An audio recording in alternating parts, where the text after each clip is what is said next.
Evangelho de João, capítulo 20, versículos 19 a 29.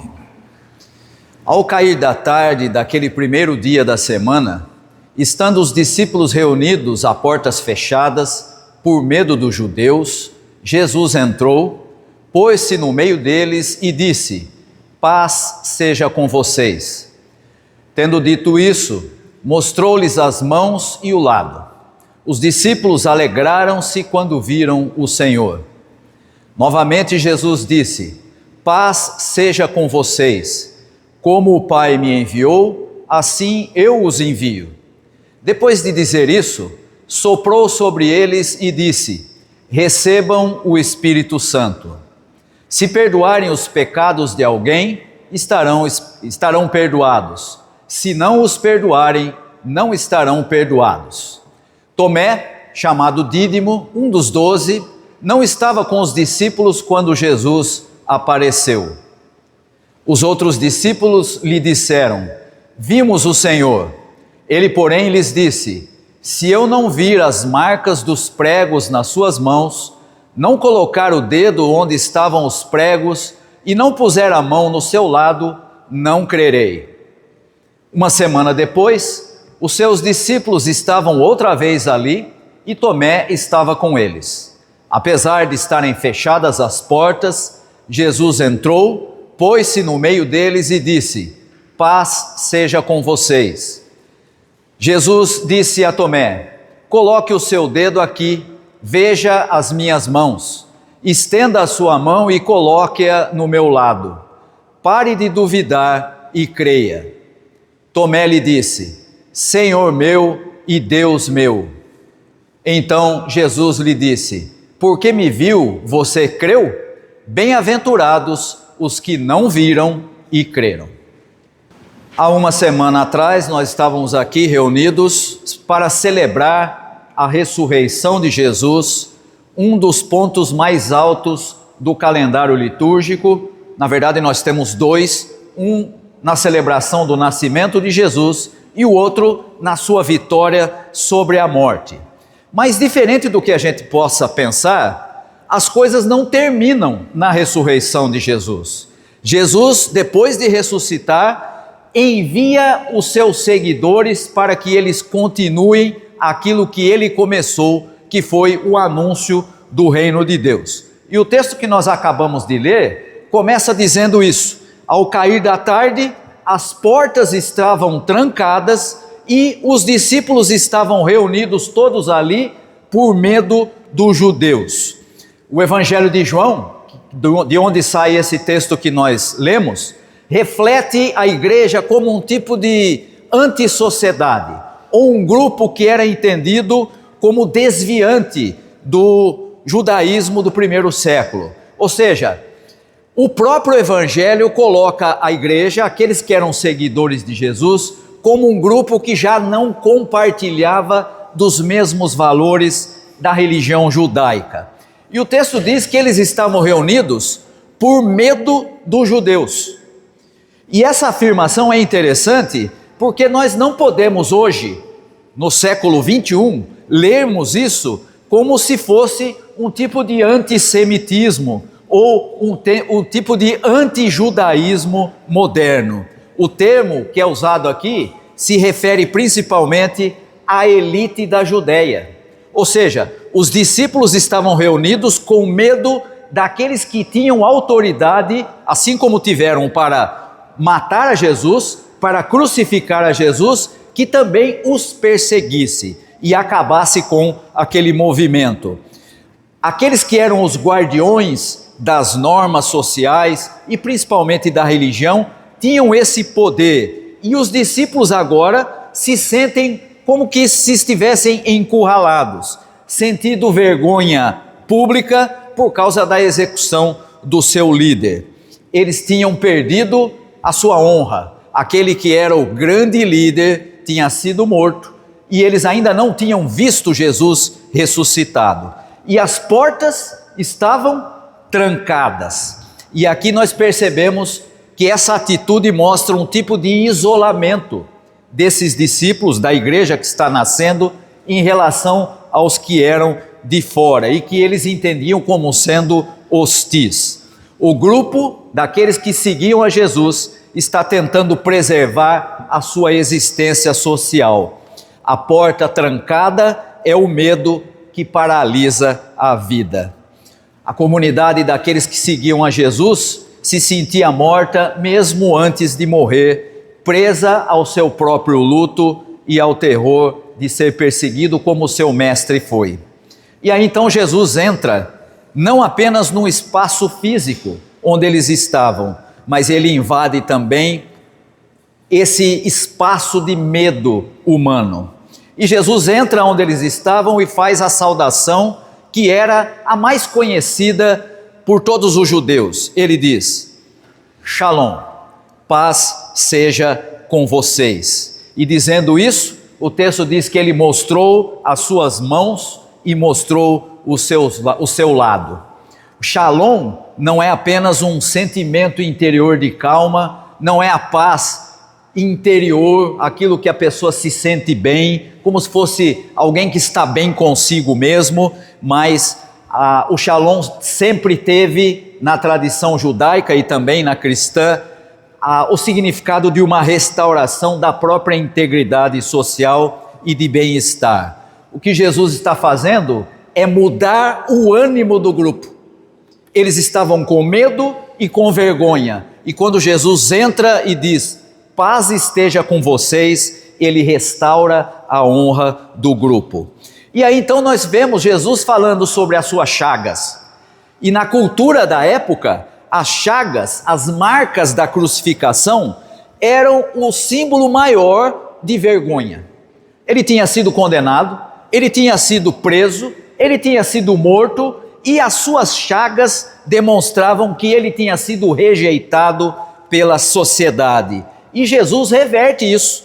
As marcas agora são sinais de identidade e de honra. E com isso ele prova para aqueles discípulos que ele não era outro, senão o crucificado, agora ressuscitado. O corpo ressuscitado de Jesus não é um fantasma. E isso é muito interessante a gente perceber, porque já na época do Novo Testamento, apareceram alguns dizendo que Jesus não tinha um corpo real. Era o chamado docetismo, né? Não, Jesus veio, mas ele era como um anjo. Não.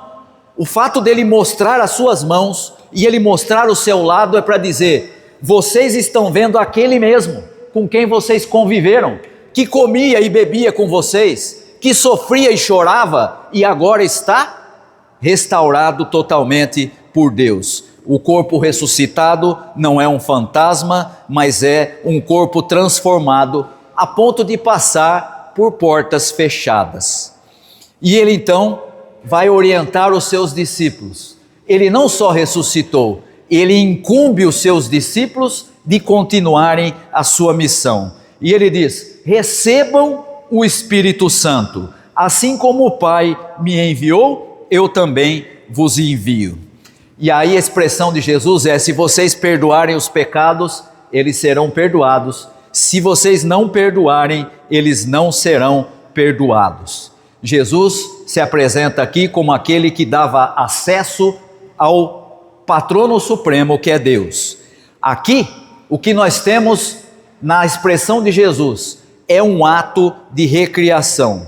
Se você voltar lá no Gênesis, Deus sopra o seu espírito no barro para que haja alma vivente. Aqui nós temos Jesus soprando sobre os seus seguidores o Espírito Santo, fazendo deles uma nova criação. Aquilo que Paulo vai depois dizer em Romanos, né? Nós somos uma nova criação, e também em Efésios, né? As coisas antigas já passaram e tudo se fez novo por causa da ação de Jesus. E aí então nós chegamos no caso de Tomé. E Tomé é um personagem muito interessante, porque Tomé a gente sempre toma como alguém que faltou um pouquinho de fé. Esse sujeito aí é meio estranho. Só porque ele não estava lá, ele não acreditou. No mundo antigo, é preciso a gente entender que a identidade das pessoas era uma identidade coletiva. Diferente do que a gente tem hoje, que é meio cada um para si, cada um toma conta de si mesmo e cada um tem que ter a sua própria autoestima. Não era assim na época de Jesus. A identidade da pessoa estava ligada ao grupo ao qual ela pertencia.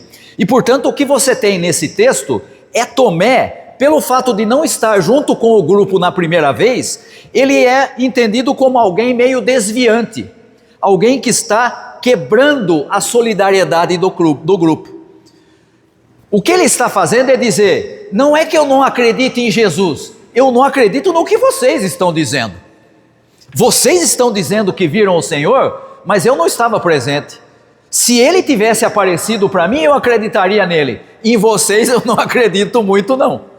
É uma atitude de alguém que não recebe a solidariedade do grupo e que não entende aquela afirmação dos membros do grupo como sendo verdadeira.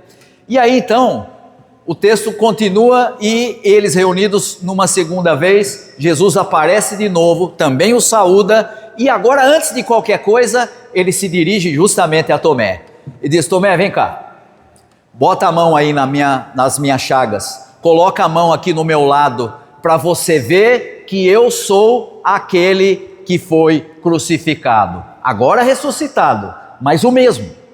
E essa atitude de Jesus é muito interessante, porque mesmo Jesus tendo aceitado o desafio, porque ele toma a iniciativa de mostrar a sua mão e o seu lado para Tomé, ele faz isso de uma forma benevolente. Jesus não chega dizendo para Tomé, cara, você é um sujeito sem fé, onde já se viu, não acredita nem nos seus irmãos? Não, toma aqui, bota a mão na minha mão, bota a mão no meu lado. Jesus age de maneira benevolente, fazendo com que Tomé seja reintegrado ao grupo. E a confissão de Tomé é, Senhor meu e Deus meu, que é a declaração máxima de lealdade que alguém podia fazer ao seu Senhor.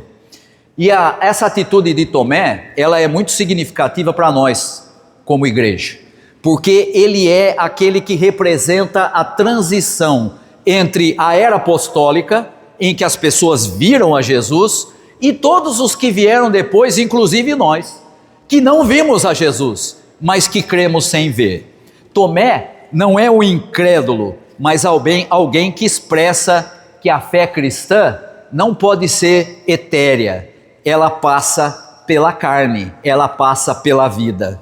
A ressurreição de Jesus não apaga as marcas do seu sofrimento. O Deus ressurreto, apresentado no texto, é o mesmo Deus ferido lá na cruz. Em outras palavras, só podemos crer num Deus que sofreu conosco. Tocar as feridas é tocar a realidade do amor que não fugiu da dor.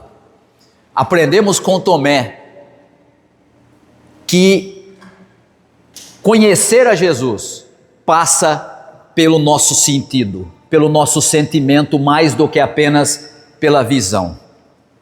E olhando para esse texto todo, nós podemos concluir que hoje em dia nós temos a tendência de ler a história de Tomé mais como um apelo à fé individual.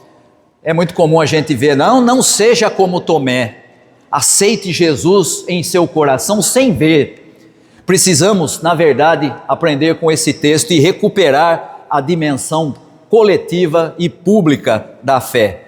As portas trancadas do texto representam a tentação atual da igreja de se fechar na sua própria existência, na sua própria bolha de teologia e na sua bolha ideológica e assim evitar o espaço público. Você percebeu que no texto Jesus diz aos seus discípulos, do mesmo jeito que o Pai me enviou, eu envio vocês? Ele está dizendo, saiam das portas fechadas, saia do interior da sua igreja.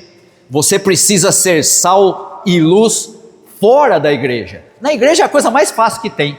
A gente vem, canta junto, ora junto, se cumprimenta na hora da saudação da paz, mas aí o culto termina, a escola dominical termina e a gente tem que voltar para a nossa casa, para o nosso trabalho, para as nossas relações sociais, e é lá que nós devemos seguir a Jesus.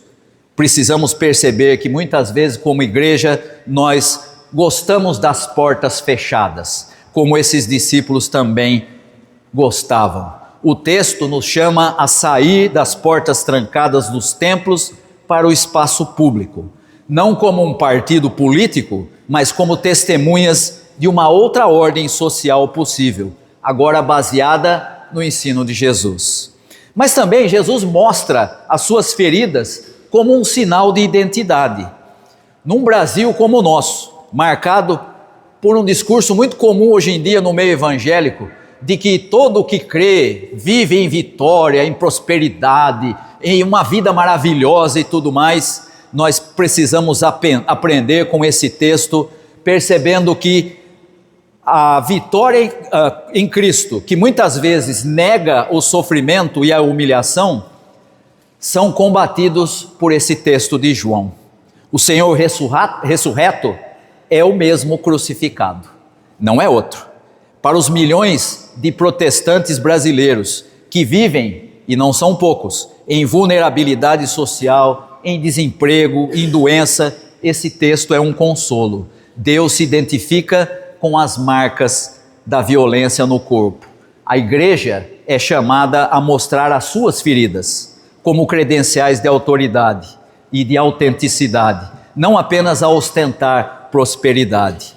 E assim, como acontece com a comunidade de João nesse texto, que temia a liderança judaica e que era aquela que controlava a pureza do sistema, as nossas igrejas, nos dias atuais, frequentemente agem movidas por um tipo de medo cultural, medo da secularização, medo da perda de influência política, medo de religiões afro-brasileiras.